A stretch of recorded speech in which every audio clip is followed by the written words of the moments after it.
Hello everyone, welcome to NB show Telugu. టాపిక్లోకి వెళ్లే ముందు మీ అందరికీ ఒక చిన్న ఇన్ఫర్మేషన్. లాస్ట్ 5 రోజుల నుంచి నేను ఇండియాలో లేను. ఇంటర్నేషనల్ ట్రిప్కి వెళ్లాల్సి వచ్చింది. అందుకే వీడియోస్ కంటిన్యూగా రాలేదు. ఇకపై రోజు కంటిన్యూగా వస్తాయి.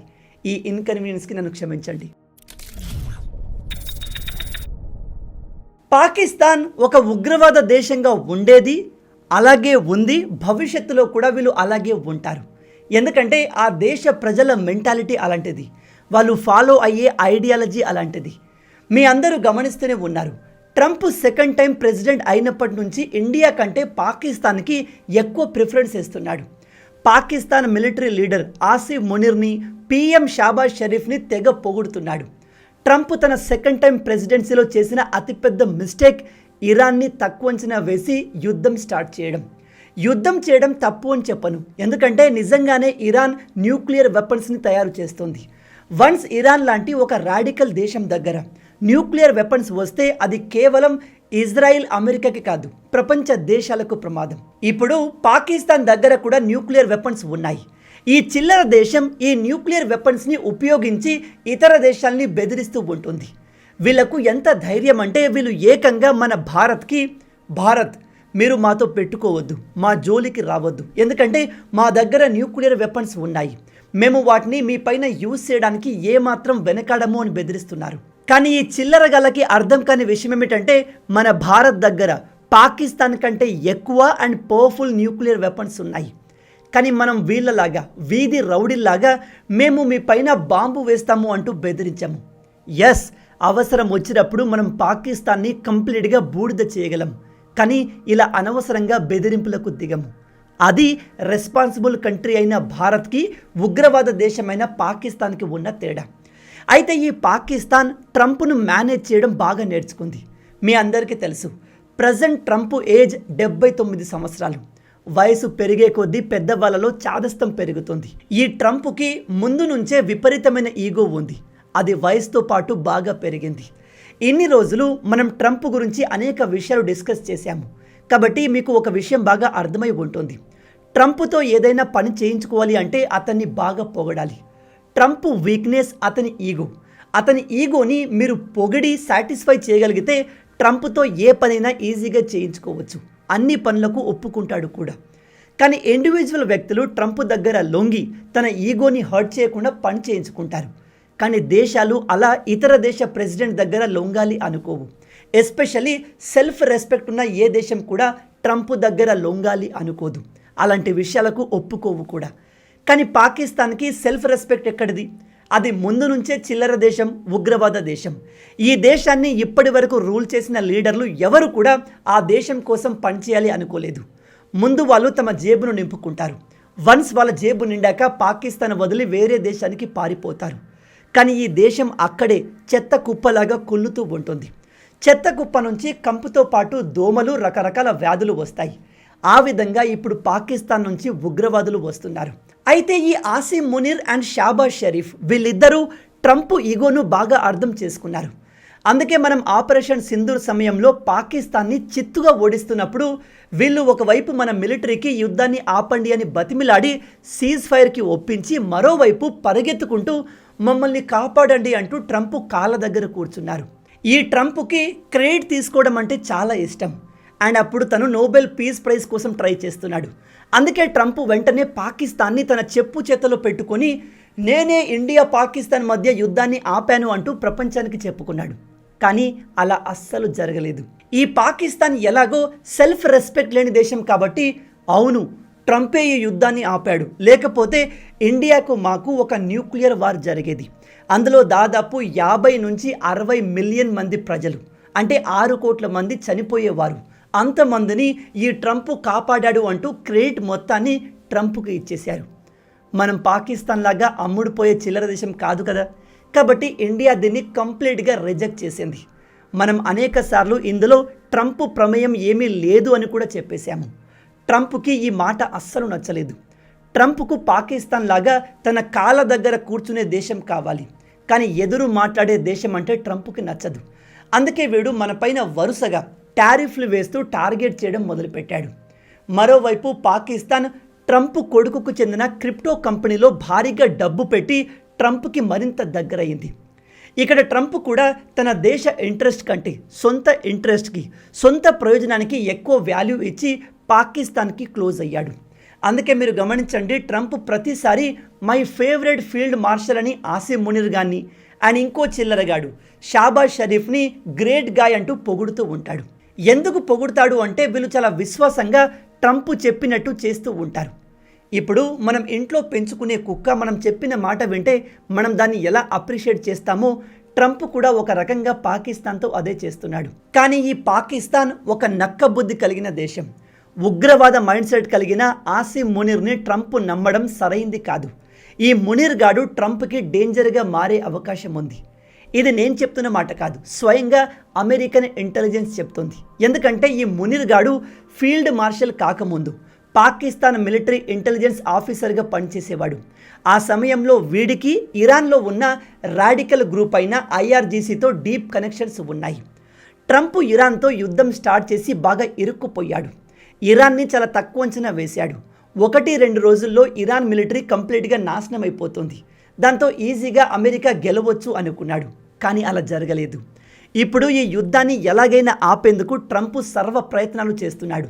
దానికోసమే తన పెంపుడు దేశమైన పాకిస్తాన్ని యూజ్ చేస్తున్నాడు. కానీ ఇరాన్ అమెరికా మధ్య జరుగుతున్న అతిపెద్ద యుద్ధాన్ని ఆపాలి, దీనికి మీడియేషన్ చేయాలి అంటే మీడియేషన్ చేసే దేశం న్యూట్రల్గా ఉండాలి.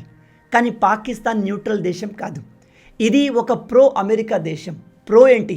పాకిస్తాన్ లిటరలీ అమెరికాకు చెందిన ఫైటర్ జెట్స్ని యూజ్ చేస్తుంది, అమెరికన్ వెపన్స్ని యూజ్ చేస్తుంది. అండ్ అమెరికన్ సైనికులు పాకిస్తాన్లో ఆల్వేస్ డిప్లాయ్ అయి ఉంటారు.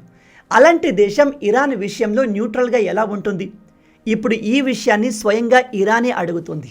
ముందుగా ఈ ఆసిమ్ మునీర్ గాడు ట్రంప్కి డేంజర్గా మారబోతున్నాడు అని అమెరికాకు చెందిన డిఫెన్స్ అనలిస్ట్ బిల్ చెప్తున్నారు.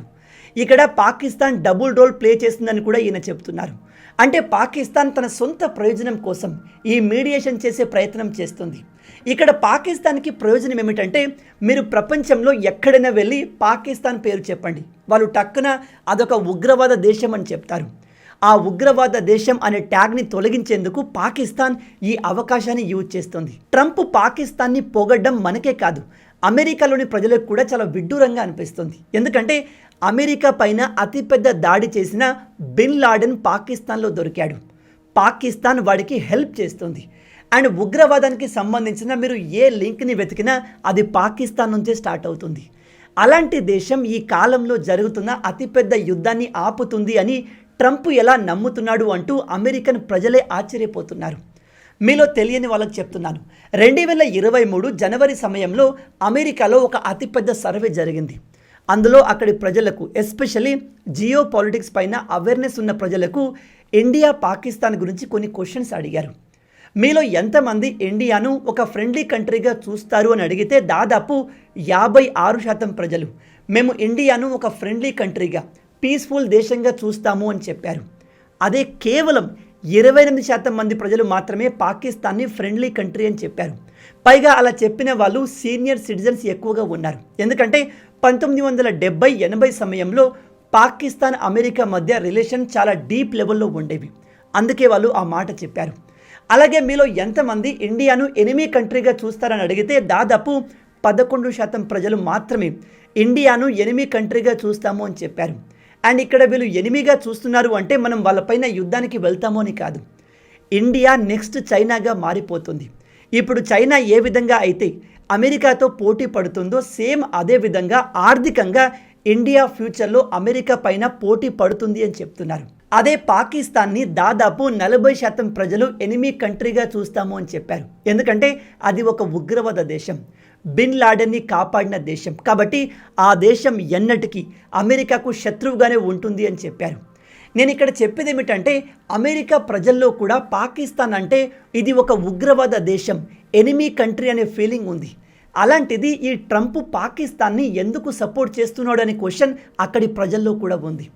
అండ్ ఇప్పుడు రీసెంట్గా తెలుస్తున్న విషయం ఏమిటంటే, పాకిస్తాన్ ఎంత ట్రై చేసినా అమెరికా ఇరాన్ మధ్య సీజ్ ఫైర్, పీస్ని ఎస్టాబ్లిష్ చేయలేదు. ఎందుకంటే పాకిస్తాన్కి మీడియేషన్ చేసే అర్హతే లేదు. ప్రపంచవ్యాప్తంగా ఉగ్రవాదాన్ని మ్యానుఫ్యాక్చర్ చేసే దేశం పీస్ని ఎస్టాబ్లిష్ చేస్తుంది అంటే ట్రంప్ ఎలా నమ్మాడో అతనికే తెలియాలి. అందుకే ఇప్పుడు చాలామంది జియో పొలిటికల్ నిపుణులు చెప్పేది ఏమిటంటే ఇక్కడ పాకిస్తాన్ చేసేది ఏమీ లేదు. ట్రంప్ ఇరాన్ని తక్కువ అంచనా వేసి యుద్ధాన్ని స్టార్ట్ చేశాడు అండ్ ఇప్పుడు ఇరుక్కుపోయాడు. అమెరికా లాంటి ఒక సూపర్ పవర్ కంట్రీ మేము ఇరాన్ని ఓడించలేకపోతున్నాము అని ఓపెన్గా ఒప్పుకోదు. అలా ఒప్పుకుంటే ఇరాన్ ఈ యుద్ధంలో గెలిచినట్టు అవుతుంది. అండ్ ఇరాన్ కూడా ఎక్కడా తగ్గేలా కనిపించట్లేదు. ఎందుకంటే ఇప్పుడు వాళ్ళు కోల్పోవడానికి వాళ్ళ దగ్గర ఏమీ లేదు. ఆల్మోస్ట్ అన్నీ కోల్పోయారు. వాళ్ళ లీడర్స్ అందరినీ ఎలిమినేట్ చేసేశారు. ఆ దేశ ఎకానమీని అమెరికా శాంక్షన్స్ వేసి ఎప్పుడో నాశనం చేసేసింది. కాబట్టి వాళ్ళలో భయం లేకుండా పోయింది. ఒక విషయాన్ని బాగా గుర్తుపెట్టుకోండి, భయం లేని శత్రువుతో గెలవడం అంత ఈజీ కాదు. ఎందుకంటే వాడికి వీక్నెస్ అనేదే ఉండదు. ఇప్పుడు ఇరాన్ ఆ విధంగా మారింది. కాబట్టి ఈ యుద్ధాన్ని ఎలాగోలా ఆపాలి అనే ఉద్దేశంతో ట్రంప్ పాకిస్తాన్ని ఉపయోగించి ఈ సీజ్ ఫైర్ డ్రామాను ఆడుతున్నాడు. కానీ ఈ డ్రామా కూడా ట్రంప్ అనుకున్నట్టు జరగట్లేదు. అయితే ఇన్ని రోజులు ఇరాన్ మేము న్యూక్లియర్ వెపన్ని తయారు చేస్తే ఎవరితో భయపడాల్సిన అవసరం లేదు అనుకుంది.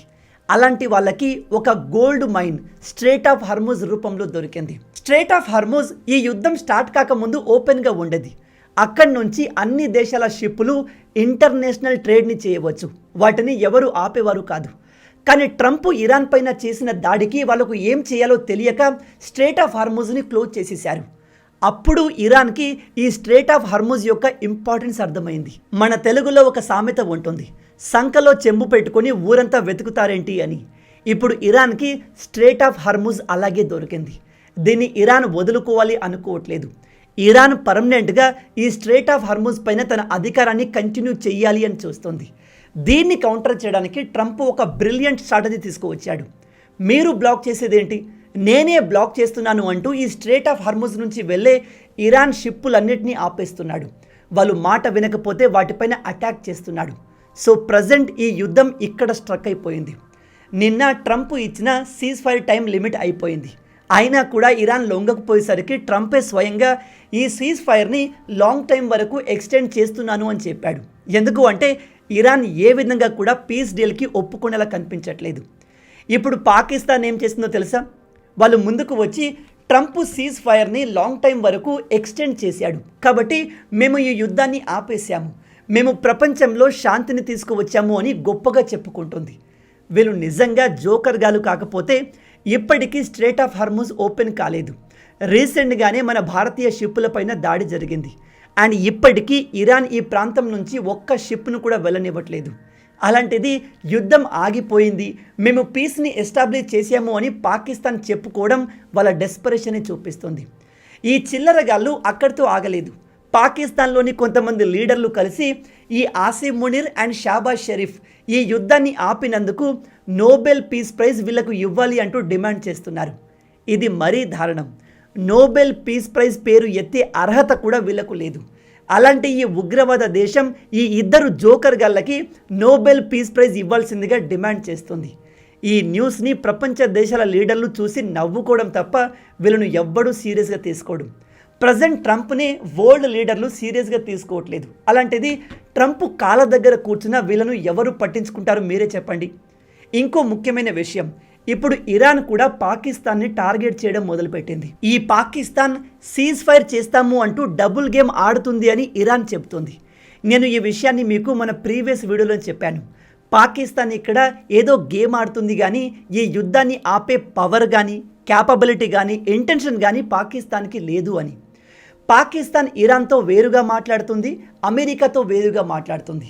అసలేం జరిగిందంటే ఈ ఆసిమ్ మునీర్ గాడు ఇరాన్ రాజధాని టెహ్రాన్కి వెళ్ళి అక్కడి లీడర్స్తో ఈ పీస్ డిస్కషన్లు ఎలా ముందుకు తీసుకెళ్దాము అని మాట్లాడాడు. అప్పుడు ఇరాన్ చాలా క్లియర్గా చెప్పింది, మేము న్యూక్లియర్ ప్రోగ్రామ్ని వదులుకోము, స్ట్రేట్ ఆఫ్ హర్మూజ్ని కంప్లీట్గా ఫ్రీ చెయ్యము, దానిపైన మా కంట్రోల్ ఉంటుంది. ఈ కండిషన్స్కి అమెరికా ఒప్పుకుంటేనే మేము పాకిస్తాన్లో డిస్కషన్స్కి వస్తాము, లేదా రాము అని క్లియర్గా చెప్పింది. అలాంటప్పుడు ఈ చిల్లర ఆసిమ్ మునీర్ గాడు సేమ్ విషయాన్ని ట్రంప్కు చెప్పాలి కదా, కానీ వీడు చెప్పలేదు. ఈ విషయం చెప్తుంది నేను కాదు, స్వయంగా ఇరాన్ గవర్నమెంట్ మీడియానే చెప్తుంది.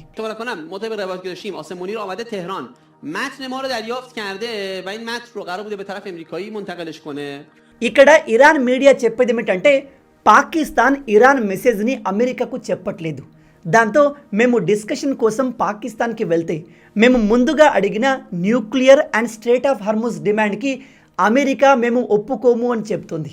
ఈ విషయాన్ని మునీర్ గాడు ముందే చెప్పి ఉంటే మేము పాకిస్తాన్లో వచ్చి మా టైం వేస్ట్ చేసుకునే వాళ్ళము కాదు అని ఇరాన్ మీడియా క్లియర్గా చెప్పేసింది. అయితే ఈ మునీర్ గాడు ఇరాన్ చెప్పిన విషయాన్ని ట్రంప్కు ఎందుకు చెప్పలేదు అంటే వాడు చెప్పలేడు. వీడు ట్రంప్ కింద పనిచేస్తున్న ఒక మనిషి. మీరు పాత సినిమాలు చూసి ఉంటే అందులో పెద్ద విలన్ కింద పనిచేసే చెంచాగాళ్ళు పరిగెత్తుకుంటూ వెళ్ళి ఏదైనా బ్యాడ్ న్యూస్ని చెబితే ఆ పెద్ద విలన్ ముందుగా వాన్నే వేసేస్తాడు. అసలే ట్రంప్కు ఈగో ఎక్కువ.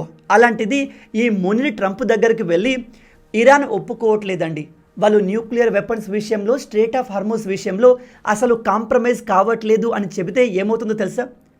ట్రంప్ ముందు వీణ్ణి తిడతాడు. మరి నువ్వేం పీకావని, నువ్వు పొడిచిందేంటి, ఇరాన్ ఒప్పుకోదు అనే విషయం నాకు తెలుసు, వాళ్ళను ఒప్పించేందుకు కదా నేను పంపించాను అంటూ వీణ్ణే బూతులు తిడతాడు. అందుకే వీడు మధ్యలో మేనేజ్ చేయడానికి సొంత తెలివిని యూజ్ చేశాడు, కానీ అట్టర్ ఫ్లాప్ అయ్యాడు. దాంతో ఇప్పుడు ప్రపంచానికి పాకిస్తాన్ ఇంతకు ముందు కన్నా ఎక్కువగా ఎక్స్పోజ్ అయ్యింది. ఎన్ని మీటింగ్లు జరిగినా ఈ యుద్ధం ఆగకపోయేసరికి ఇప్పుడు ప్రపంచ దేశాల లీడర్లు అండ్ అమెరికన్ ప్రజలు కూడా ఈ ఉగ్రవాద దేశమైన పాకిస్తాన్ యుద్ధాన్ని ఆపుతుంది అంటే ఈ ట్రంప్ ఎలా నమ్ముతున్నాడు అని అడుగుతున్నారు. ఇప్పుడు మీలో కొంతమంది బ్రదర్ పాకిస్తాన్కి చేత కావట్లేదు, మరి ఇండియా చేయొచ్చు కదా, మన ఇండియా ఎందుకు ముందుకు వెళ్ళట్లేదు అని అడుగుతారు. అలాంటి వాళ్ళకి చెప్తున్నాను, ఫస్ట్ ఆఫ్ ఆల్ మన ఇండియా మనకు సంబంధం లేని విషయాల్లో అనవసరంగా తల దూర్చదు. అండ్ ఇండియా ఇలాంటి మీడియేషన్ నమ్మదు. మనం డైరెక్ట్గా బైలాటరల్ డిస్కషన్ చేస్తాము. అందుకే మీరు గమనించండి, పాకిస్తాన్కు మనకు గొడవ ఉంటే మనం డైరెక్ట్గా పాకిస్తాన్తో కూర్చొని మాట్లాడతాము. చైనాతో గొడవ ఉంటే China officials and India officials కూర్చొని 1-to-1 డిస్కషన్లు చేస్తారు. అంతేగాని మధ్యలో పాకిస్తాన్ లాంటి బ్రోకర్ని యూజ్ చేయాలి అనుకోరు. సేమ్ అలాగే ఇరాన్, అమెరికా, ఇజ్రాయెల్ ఈ 3 దేశాల మధ్య ప్రాబ్లం ఉంటే వాళ్ళే స్వయంగా కూర్చొని డిస్కస్ చేయాలి.